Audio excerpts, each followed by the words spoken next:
Otep à tous, bien-aimés frères et sœurs. Vous êtes tous au courant de l'histoire selon laquelle le Congo a offert, a donné cadeau des terres congolaises, l'équivalent, le Congo-Brazzaville cette fois-ci, l'équivalent de plus que la ville de Kigali, qu'ils ont donné cadeau aux Rwandais pour faire l'agriculture, planter le riz, plutôt le maïs, l'arachide, le piment.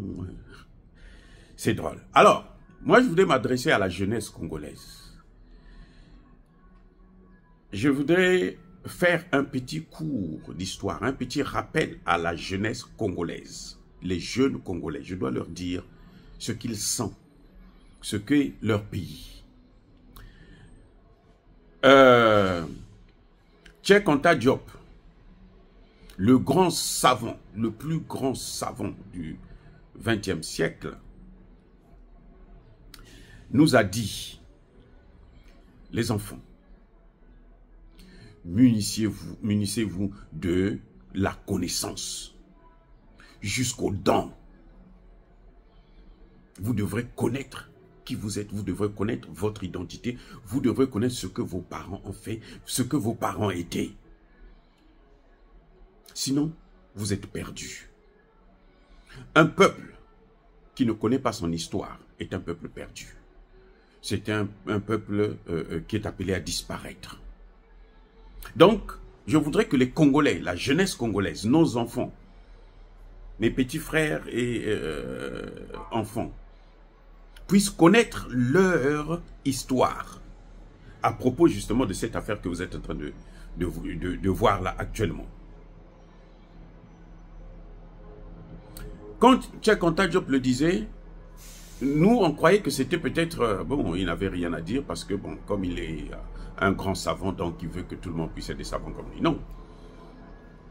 L'un de ses disciples, d'ailleurs son héritier, c'est un Congolais de Brazzaville, le professeur Théophile Obenga. C'est Cheikh Anta Diop, pour ceux qui ne l'ont jamais connu, qui n'ont jamais entendu parler de lui. C'est lui qui a découvert que l'Afrique était le berceau de l'humanité. Et il l'a démontré scientifiquement devant tous les chercheurs du monde entier. Il était accompagné de Théophile Obenga, qui est là encore vivant, vous pouvez le lui demander. Et il y a d'autres, des diopistes, qu'on les appelle aujourd'hui. Un des grands diopistes qui, paix à son âme, venait de nous quitter il y a un an ou deux, Kalala Omotunde, qui nous a démontré, scientifiquement parlant, que les Occidentaux, les Grecs, n'ont rien créé. La trousse de médecins, là, c'est la trousse, c'est l'œuvre d'un savant africain, Imhotep. Tout ce que vous voyez que le médecin a, stéthoscope, bistouri, tout avait été inventé par lui, déjà à l'époque. Et là, nous sommes à au moins 3000 ans avant Jésus-Christ. Vous devrez connaître cette histoire-là. Ce n'est pas Jésus qui nous a amené la médecine, non. Je dis bien 3000 ans au moins avant Jésus-Christ. Imhotep avait inventé la médecine. Les Occidentaux vont vous dire que c'est, comment on l'appelle là, il y a un an là, je sais pas, Hippocrate, non. Hippocrate a traduit les textes de nos grands savants et il a pris la paternité. C'est un voleur. C'est pas un médecin, c'est un voleur. Donc, Kalala Omotunde nous a fait comprendre, nous a démontré, scientifiquement parlant. Vous voyez le pape Jean-Paul, le pape François là, tout ce qu'il porte là, du pied à la tête. Le rituel où on l'amène dans le Kipoi et autres là. D'ailleurs, vous avez ça encore en Afrique. Tout ce qu'il porte, même le chapeau et autres, c'était des vêtements de vos ancêtres.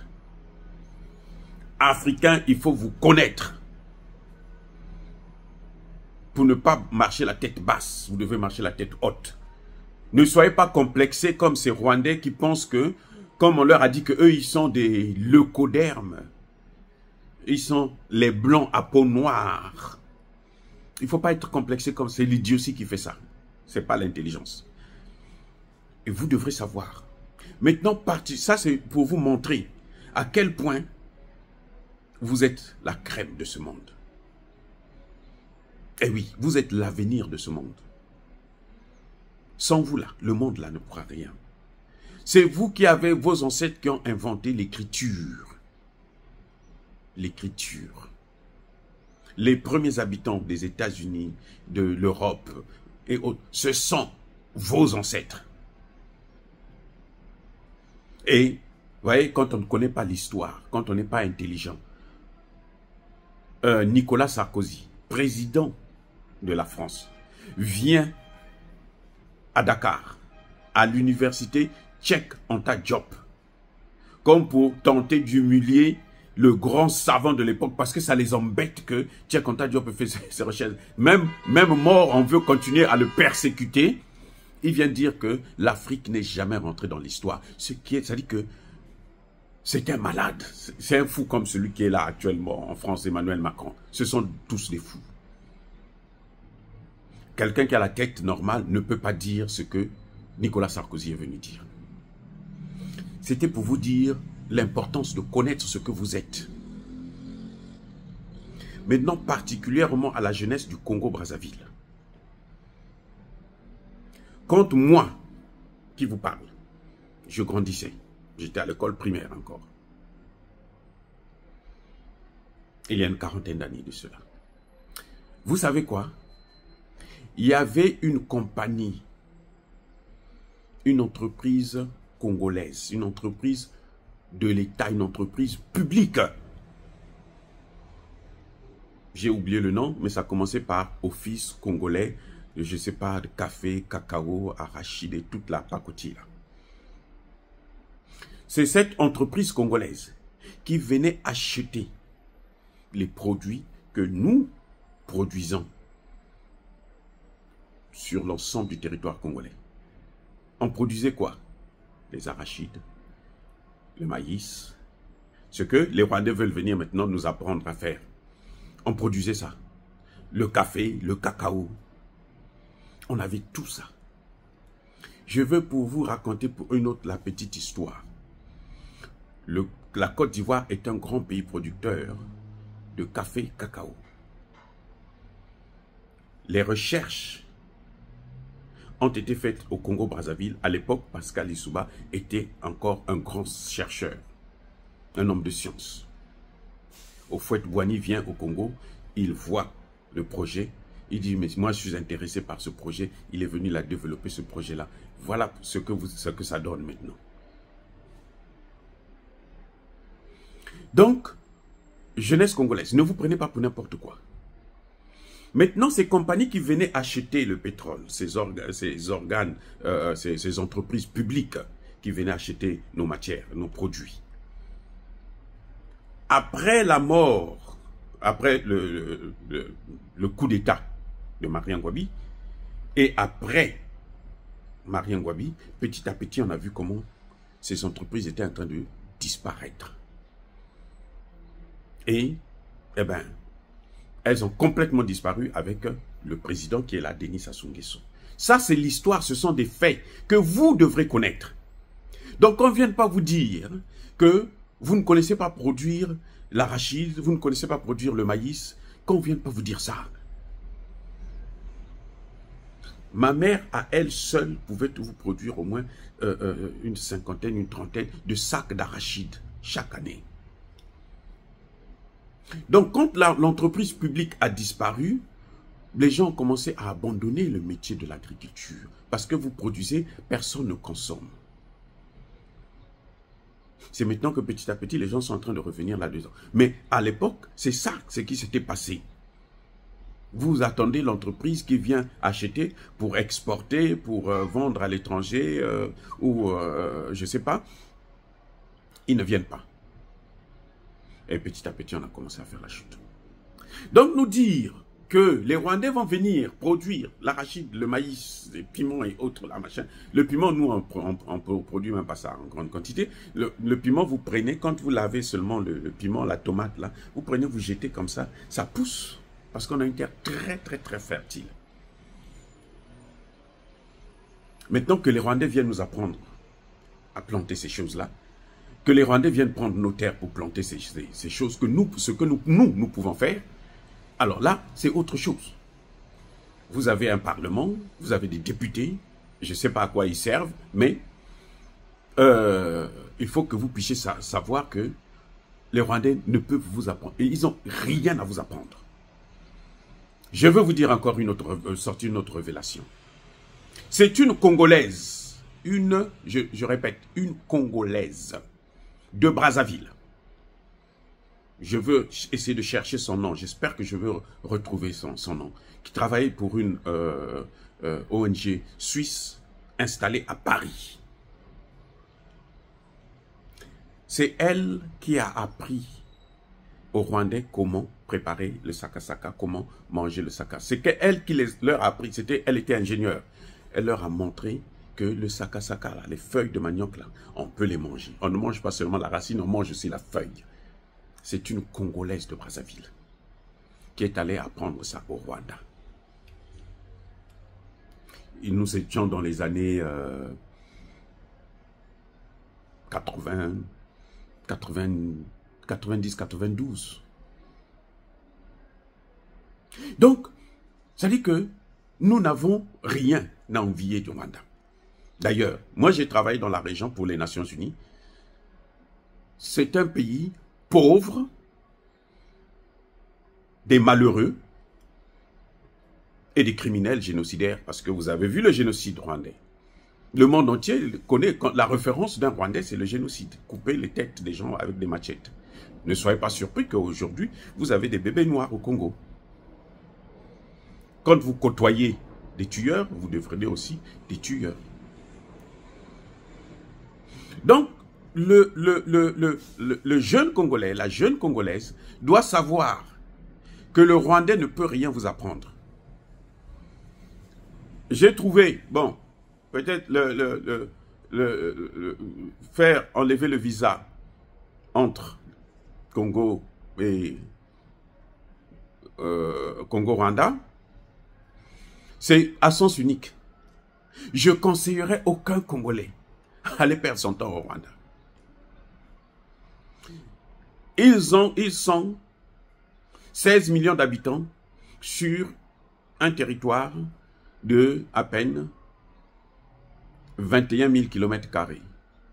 C'est à peu près la grandeur d'un département au Congo-Brazzaville. Sur 16 millions d'habitants. Donc, qu'est-ce que vous pouvez aller faire là-bas? Est-ce que vous pouvez même avoir la terre? Et puis, il y a trop de montagnes, il n'y a que des montagnes. C'est une erreur monumentale pour le gouvernement congolais de faire de telles choses. Pourquoi je dis ça? Parce qu'ils sont en train de préparer une future guerre ethnique, un futur génocide encore. Vous voyez au Congo démocratique, les Rwandais ont déjà fait, à cause des Rwandais qui cherchent les terres des autres, 18 millions, 3 fois et demi la population du Congo. 18 millions de morts que les Rwandais l'ont fait. En 24 ans, presque 30 ans du pouvoir de Paul Kagame. Donc, jeunesse congolaise, vous devrez comprendre ce qui se passe. Parce que si vous ne connaissez pas ça, vous ne pouvez pas savoir, mais ce que vous valez, est-ce que s'il n'y a pas de visa avec le Rwanda, c'est une bonne chose? Non. Pour nous, les Congolais, là, ça ne nous avantage, mais alors, rien du tout. Rien du tout. On n'a rien à prendre au Rwanda. On n'a rien à envier aux Rwandais. Ça dit que pour nous, c'est un non-événement. La seule chose qui nous inquiète, c'est la finalité. Parce que le président Sassou Nguesso, visiblement, ne peut pas être au pouvoir éternellement. Il n'est pas un dieu. Donc, quand il va partir, on va réviser les contrats. Et ce serait mieux pour les députés, les sénateurs, de prendre leurs responsabilités. Parce qu'on ne donne pas des terres aux gens sans l'avis de la population. Et cela est valable aussi pour les Libanais, pour les Chinois. Oui, qui sont en train d'occuper nos terres. Non. Vous savez, vous avez vu comment au Mali, au Burkina, au Niger, ils avaient des accords militaires avec la France, avec les États-Unis. Ces accords ont été dénoncés et on les a chassés. Nous n'allons pas attendre jusqu'à ce niveau. Nous demandons aux autorités congolaises de revenir sur leurs décisions. Cette humiliation, nous ne voulons pas qu'il y ait des Tutsis congolais de Brazzaville. Comme aujourd'hui on parle de Tutsis congolais en RDC. Il n'y a pas de Tutsis congolais. Même lorsque Tshisekedi le dit, c'est juste par erreur parce que le manque de connaissances, justement, c'est ça. Le manque de connaissances. Il n'y a pas de Tutsis congolais. Il n'y a pas de Tutsis rwandais. Il y a des Congolais.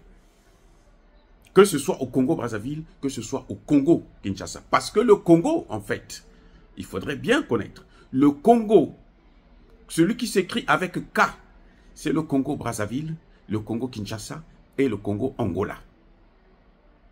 Voilà ce qui constitue le Congo. Il y a une partie du Gabon et une partie du Cameroun aussi. Le vrai Congo, c'est celui-là. Le grand Congo, là, c'est ces 3 pays. Et c'est en principe, si nos dirigeants étaient plus lucides, plus sérieux, c'est en principe là que devrait commencer la construction des États-Unis d'Afrique noire, à partir du Congo. Et pour que nous puissions arriver à cela, il faudrait déjà que les Congolais du Nord et du Sud puissent s'entendre. Ceux qui pensent que, oh bon, comme ce sont des terres dans le Sud là-bas, c'est pas grave, et ça va, Congo. Détrompez-vous, les enfants. Je m'adresse pas aux enfants, je m'adresse aux enfants, la jeunesse là. Vous, les étudiants, hein, les chercheurs, vous devrez savoir ça. Et il est inévitable qu'on puisse aller demain vers la construction des États-Unis d'Afrique. Et probablement ça va commencer au Congo, avec K. Et pour que nous, l'identité du Congo-Brazzaville puisse exister là, il faudrait que les populations là, vous, la jeunesse là, vous puissiez vous entendre. Vous ne devrez pas être comme ces Rwandais qui sont des barbares, des sous-hommes. La seule chose qu'ils savent faire, c'est tuer, massacrer. Massacrer le semblable, son voisin, son frère. En 3 mois, ils ont fait 1 million de morts. C'est la honte de l'humanité. Et ils continuent à massacrer les Congolais, juste pour le bien qui appartient aux Congolais. Juste pour servir les intérêts des États-Unis, de la France, l'Angleterre, l'Allemagne et autres. Oh, bien-aimés frères et sœurs, je peux parler de ça toute la journée, mais pour l'instant, retenez une chose. Le Congo n'est pas à distribuer. C'est un bien qui nous appartient à nous tous. Et ça, le président Denis Sassou Nguesso le sait. Je n'invente rien. Je ne suis pas opposant. Non, je ne suis pas opposant. Je suis juste un chercheur. Je dis tout simplement que ça, c'est une bombe qu'on est en train de mettre sur notre territoire. Et quand elle va exploser, il y aura des dégâts que personne ne pourra arrêter.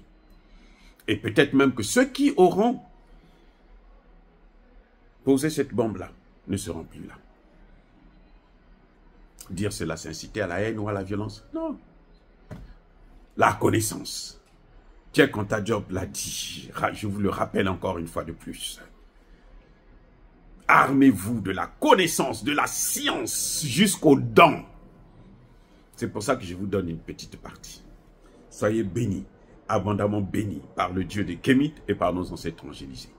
Mais que tous ceux qui persécutent le continent africain, tous ceux qui déstabilisent les pays africains, qu'ils soient noirs, blancs, chinois, arabes, juifs, indiens ou qui qu'ils soient punis, maudits, foudroyés, neutralisés, écrasés, effacés par le Dieu des Kémites et par nos ancêtres angélisés.